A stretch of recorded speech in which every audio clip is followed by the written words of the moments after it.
تتا پانی خوفناک دھماکہ 10 سے زائد افراد زخمی ضلع کوٹلی تتا پانی بائی پاس پر زوردار دھماکہ ہوا جس سے علاقے میں شدید خوف و ہراس پھیل گیا۔ ابتدائی اطلاعات کے مطابق دھماکہ اس وقت ہوا جب ایک پٹھان شخص کسی مشکوک چیز کو اٹھا رہا تھا جس کے فوراً بعد زوردار دھماکہ ہو گیا۔ عینی شاہدین کے مطابق دھماکے کی آواز دور تک سنی گئی اور موقع پر بھگدڑ مچ گئی۔ دھماکے میں مقامی بچوں سمیت پٹھان افراد بھی زخمی ہوئے۔ ریسکیو ٹیمیں فوری طور پر موقع پر پہنچیں اور زخمیوں کو DHQ کوٹلی منتقل کیا جہاں بعض کی حالت نازک بتائی جا رہی ہے۔ پولیس اور سیکیورٹی اداروں نے علاقے کو گھیرے میں لے کر تفتیش شروع کر دی ہے۔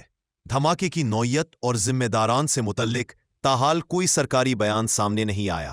تتا پانی بائی پاس روڈ پر پٹھانوں کے سقریب گودام میں بلاسٹ ہوا ہے جس میں ایک بندہ موقع پر ہے، جان بحق، اور 5 افراد شدید زخمی ہیں جن کو کوٹلی ریفر کر دیا گیا ہے۔